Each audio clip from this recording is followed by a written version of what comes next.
प्रातः 9 बजे से हम लोग पूर्व निर्धारित कार्यक्रम के अनुसार बांध निर्माण को रोकने के लिए इसलिए बाध्य हुए हैं क्योंकि कई बार की चली वार्ता में ये तय हुआ था कि बुधवार तक हम लोगों को लिखित आश्वासन दिया जाए कि बांध निर्माण के साथ साथ रिंग बांध निर्माण होगा। चूँकि यह क्षेत्र अयोध्या फैजाबाद विकास प्राधिकरण के अंतर्गत आता है, इसलिए यहाँ का सर्किल रेट बढ़ाया जाएगा।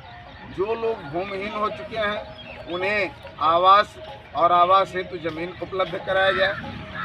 साथ ही साथ तटबंध विहीन जितने भी गांव घाघरा तट पर बसे हैं उनकी सुरक्षा के लिए ठोकर अस्पर जो कुछ जरूरी हो उसे रोका जाए। आप देख सकते हैं कि उधर 2 दर्जन से अधिक ट्रैक्टर हम लोगों ने सुबह से रुकवा रखा है, लेकिन ये जगह जगह काम अपना कर रहे हैं। यहाँ पर जेसीबी लगा करके आप देख रहे हैं कि यहाँ पर जेसीबी लगा के खुदाई चल रही थी। ऐसी स्थिति में हमको यहाँ भी आके बैठना पड़ा। आगे भी जेसीबी रोकी गई है। शासन प्रशासन से अब भी ये कहना है कि समझौते से ही आप किसी काम को आगे बढ़ा सकते हैं, लाठी डंडे के दम पर हम लोगों को आप नहीं रोक सकते। ऐसी स्थिति में जब तक लिखित समझौता नहीं होगा, जब तक गांव की सुरक्षा सुनिश्चित नहीं होगी, तब तक कोई भी काम करने नहीं दिया जाएगा।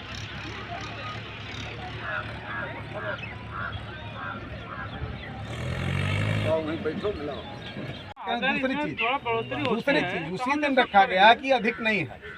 यहाँ सारे उपस्थित लोग चाहे पक्ष के हों विपक्ष के हों, जब हमारा संदलपुर, कल्याणपुर और भरथापुर सारे गांव नदी के मुहाने पर ही बसे हैं, तो एक गांव को आप 25 लाख के हिसाब से दे रहे हैं सर्किल रेट, एक को 12 लाख के हिसाब से दे रहे हैं, एक को 8 लाख के हिसाब से दे रहे हैं, यही है ना।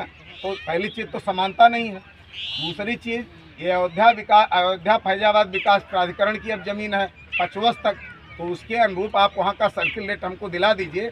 बताइए कि क्या आप सही दे रहे हैं, नहीं दे रहे हैं। तो इसका रेवेन्यू विभाग तय करे कि अयोध्या फैजाबाद विकास प्राधिकरण का क्या सर्किल रेट है और उस सर्किल रेट के हिसाब के छाप कब तक इनको मुआवजा उपलब्ध कराएंगे। बिना बैनामा काम करा लीजिए, लेकिन इस पे तो रेवेन्यू विभाग से स्पष्टीकरण होना ही चाहिए। आगे 6 नंबर मांगों में से 3 मांग को आपके द्वारा सीधा टाल दिया गया, चूँकि वो आपके स्तर का था ही नहीं। पहले को आपने कहा कि अलाइनमेंट चेंज नहीं किया जा सकता। सर्किल रेट को लेके आपने कहा कि जिला प्रशासन तय करेगा, तब तो जिला प्रशासन अगर बार बार हिदायत दे रहा है कि 15 जून तक बांध बना दो, तो जिला प्रशासन सर्किल के लिए क्यों नहीं हिदायत दे रहा है।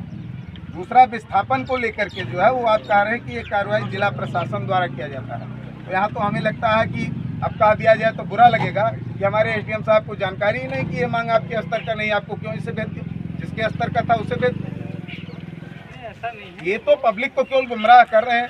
चिट्ठी लिख दो, एक पन्ना पकड़ा दो और कोई पढ़े ना देखे, हाँ भैया बहुत अच्छा है हमको मिल गया लिखित। तो देखिए, जिसपे कि कल्याणपुर में काम कराया जा रहा, मैं यही चाहता हूँ ताकि कल को रुकता है तो हम कह सकें कि आप करा रहे थे और इसे आपने बंद कर दिया है, आप गलत कर रहे हैं। शेष के लिए आप कह रहे हैं परियोजना स्वीकृत कराएंगे, ये दोनों सही है। 2 चीज़ों पर वो जिस भी विभाग का हो उनसे स्पष्टीकरण आ जाए। एक, सर्किल रेट कब डिसाइड कर रहे हैं और इनको उचित सर्किल रेट समानता पूर्वक दिया जाएगा नहीं दिया जाएगा, इसका आश्वासन हो जाए, आप बांध बनाए। दूसरा, विस्थापन की जो स्थिति है, विस्थापन की स्थिति दूसरे तरीके से कहा गया था। इसमें कहा गया था कि विगत 2 दशकों में नदी के कटान से जो लोग भूमिहीन हुए हैं या जो इस बांध के निर्माण से भूमिहीन हुए हैं, उनके बसाने की व्यवस्था, तो उनके बसाने की व्यवस्था क्या हो रही, इन 2 चीज़ों पर स्थिति क्लियर, एक पर तो स्थिति आपकी क्लियर उतना अनुमान करके, और ये मेरे तरफ से है कि उसको निर्धारित कर दिया जाएगा। एक उचित जो दर होगा वो निर्धारित हो जाएगा। पिछली बार भी समान रूप से बताए थे कि जुलाई लास्ट में एक सामान्य तौर पे पूरे क्षेत्र का दर रिवाइज होता है, क्योंकि पिछले कई सालों से रिवाइज नहीं हुआ है।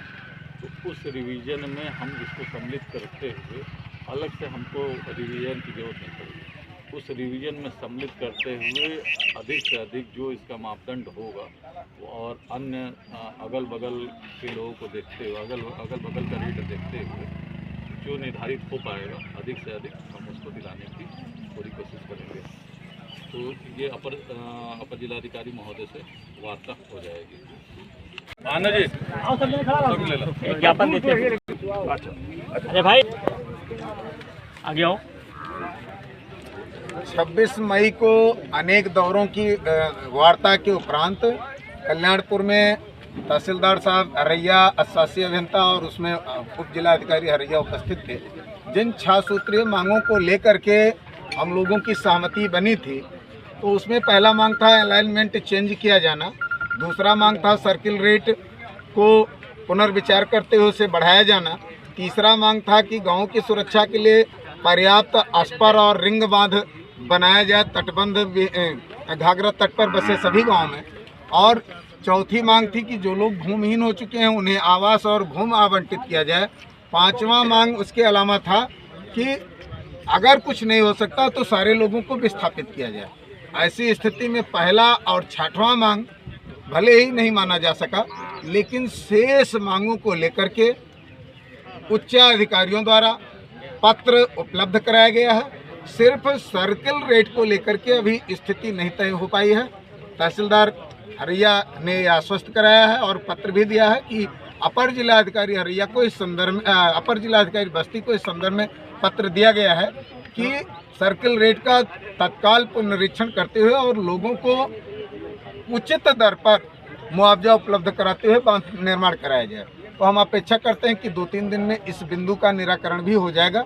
बाकी रिंग बांध जन सहयोग और नरेगा से बनाया जा रहा है, आगे भी जहां जरूरत पड़ेगी वहां बनाया जाएगा। अशासी अभियंता महोदय द्वारा सभी गांवों में बाढ़ उपरांत परियोजना प्रस्तुत करते हुए अस्पर, ठोकर, रिंग बांध जो भी जरूरी है वो बनाने का लिखित आश्वासन दिया जा चुका है। इस गांव में आने जाने वाली सड़क, जिसके लिए 2014 से हम लोगों का मांग था कि या तो PWD इसे ऊंचा करते हुए बनवाए, या तो इसे ग्राम सभा को हस्तांतरित कर दे, तो PWD ने भी इस सड़क को ऊंचा करके बनाने की मांग मान ली है। ऐसी स्थिति में हम सभी उच्च अधिकारियों को धन्यवाद ज्ञापित करेंगे कि आपने जनता की समस्या को गंभीरता से लिया और उस पर काफ़ी हद तक आप काम किए और लिखित आश्वासन दिए। जो भी 1-2 समस्याएं अभी बची हुई हैं, शीघ्र ही अपर जिलाधिकारी महोदय के साथ अशासी अभियंता PWD के साथ बैठक करते हुए 2-3 दिन में समस्या का समाधान हो जाएगा। और निश्चित तौर पर अब लोलपुर तटबंध का जो भी कार्य है उसमें किसी प्रकार की कोई बाधा नहीं आने पाएगी। निश्चित तौर पर इस बाढ़ में शेष अन्य गांव सुरक्षित हो जाएंगे। बाढ़ उपरांत जो गांव बांध के अंदर बच रहे हैं उन्हें भी सुरक्षित कर लिया जाएगा।